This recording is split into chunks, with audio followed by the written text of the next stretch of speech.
শারদ প্রাতে আমার রাত পোহালো। নমস্কার, আমি অর্পণ। সকলকে স্বাগত জানাই বহু কাঙ্ক্ষিত বহু প্রতীক্ষিত আগমনী আড্ডার প্রথম পর্বে। আজকে এই সূচনার বিশেষ পর্বে আমাদের সঙ্গে যিনি রয়েছেন তাকে পেয়ে আমরা ধন্য, আমরা আপ্লুত। ইতিমধ্যে আপনারা সকলেই জানেন তার কথা, বাঙালির আবেগ, মহালয়া প্রেমীদের নস্টালজিয়া। চোখ বন্ধ করে মা দুর্গার কথা ভাবলে যার শ্রীমুখ ভেসে ওঠে, আজ সেই অসামান্যা রয়েছেন আমাদের। 1994 সাল দূরদর্শনে অবতীর্ণ হলেন দুর্গারূপে সংযুক্তা বন্দ্যোপাধ্যায়। তারপর একের পর এক কালজয়ী মহালয়া, কখনো দনুস্তলনী দুর্গা, কখনো দুর্গে দুর্গতি নাশিনী, একের পর এক মহালয়া উপহার দিয়েছেন তিনি আমাদের। চলুন জেনে নেওয়া যাক এই মহালয়ার পেছনের নেপথ্যের সব কথা।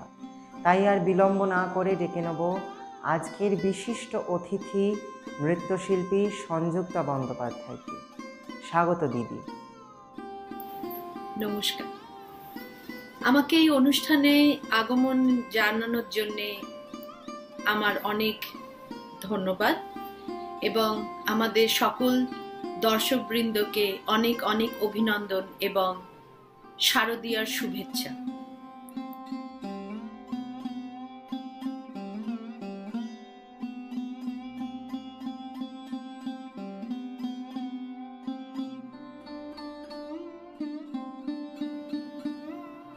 অর্পণ, তোমার প্রথম প্রশ্নের উত্তরে আমি একটাই কথা বলতে পারি, আজ দূরদর্শনের পর্দায় যতবার মহালয়ার অনুষ্ঠান করেছি তার মধ্যে সব থেকে প্রিয় কোন বছরের অনুষ্ঠান বলতে গেলে আমার মনে পড়ে যে বছর শ্রী বীরেন্দ্রকৃষ্ণ ভদ্রের স্তোত্রপাঠ এবং পঙ্কজ কুমার মল্লিকের অনুষ্ঠানের মিউজিক স্কোর ইউজ করে যে বছর দূরদর্শন তাদের মহালয়া তৈরি করেছিলেন।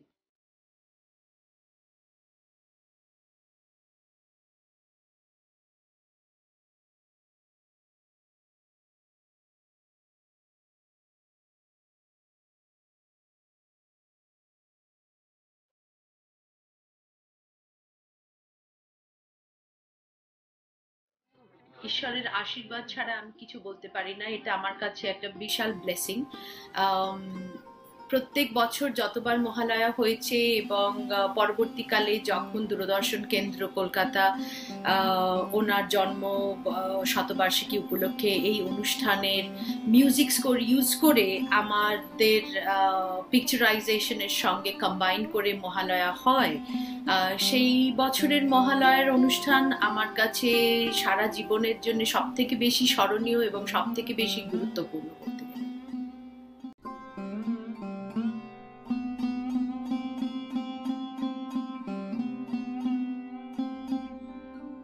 দুর্গার চরিত্রে অভিনয় করার আগে কি ধরনের প্রস্তুতি নাও, সেটা তো সত্যি একটা কথায় বলা সম্ভব নয়। কারণ প্রথম কথা, এমন একটা অনুষ্ঠানের সঙ্গে এই চরিত্রটা জড়িয়ে এবং এমন একটা সময় এই চরিত্রকে নিয়ে আমরা দূরদর্শনের পর্দায় আসছি, সেই সময়টা বাঙালি হিসেবে আমাদের কাছে ভীষণভাবে গুরুত্বপূর্ণ।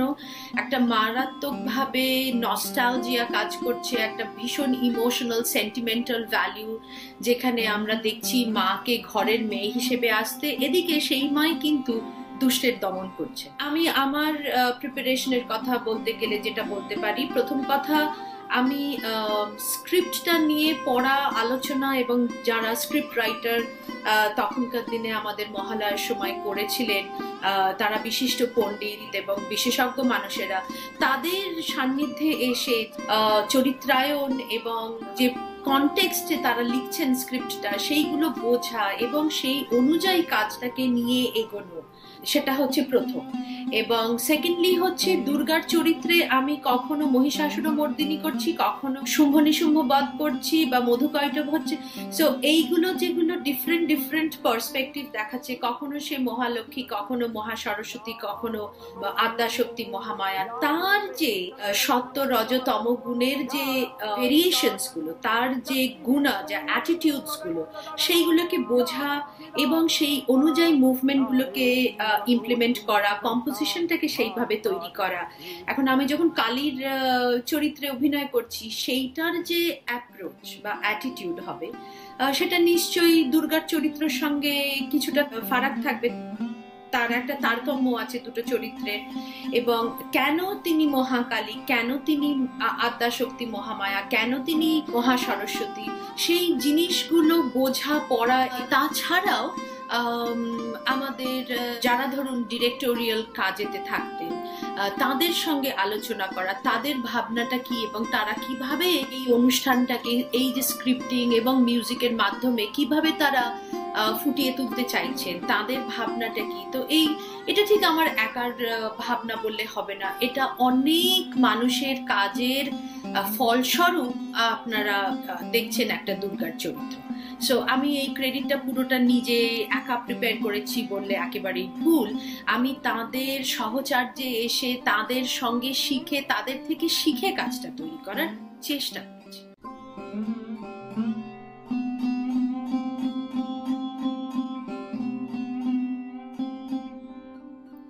সেটা বলবো ওই 10 হাত পরে ঘটনাটাই হয়তো বেস্ট। কারণ ওই 8টা মাটির হাত যখন বেশ ভালো করে প্রতিমার কাঠামো পেছনে আমরা যে স্ট্রাকচারটা দেখতে পাই, ঠিক সেই কাঠামোটা আমার সঙ্গে বেঁধে দেওয়া হয়েছিল আমার বডিতে। এবং সেইটা নিয়ে অভিনয় করতে করতে তারপরে আমি দেখলাম আর আমি দাঁড়িয়ে থাকতে পারছি না, I am about to pass out. কারণ এত ভারী সেই হাত নিয়ে আর দাঁড়িয়ে থাকা যাচ্ছে না। এবং সেইটা আমার কাছে একটা মেমোরেবল ঘটনা ছিল, কারণ that was the last shot সেই মহালয়ার সেই বছর। সেটা প্রথম মহালয়া 1994-এ, যে সেই শটটা স্টিল অন স্ক্রিন আছে, যে আমি এরকম আস্তে করে বেঁকে পড়ে যাচ্ছি এবং সেইখানেই কাট হয়, তারপরে বেঁকে পড়ে যাচ্ছি যখন আমাকে কেউ এসে ধরে পেছন থেকে। সেইটা অফকোর্স একটা স্মরণীয় ঘটনা আমার কাছে, কারণ পরবর্তী মহালয়গুলো যখন হয় তখন ডিরেক্টরসরা সেটাকে মাথায় রেখে, দে আর সো কাইন্ড অফ দেম, কি তারা সেই জিনিসটাকে নিয়ে রিসার্চ করেন এবং পরবর্তীকালে অন্যভাবে সেই 10 হাত সিন করা হতো। তার জন্য কুমোরটুলি থেকে এসে হাতের কাস্টিং করে সেই হাতের মাপ নিয়ে তবে তারা সেই 10 হাতের মানে 8 হাতের স্ট্রাকচার তৈরি করেছিলেন। So that remains a very memorable moment for me, a memorable event for me. কি এটা একটা ঠিক ইভেন্ট নয়, কিন্তু a continuous process হয়ে গিয়েছিল আর কি পরবর্তীকালে।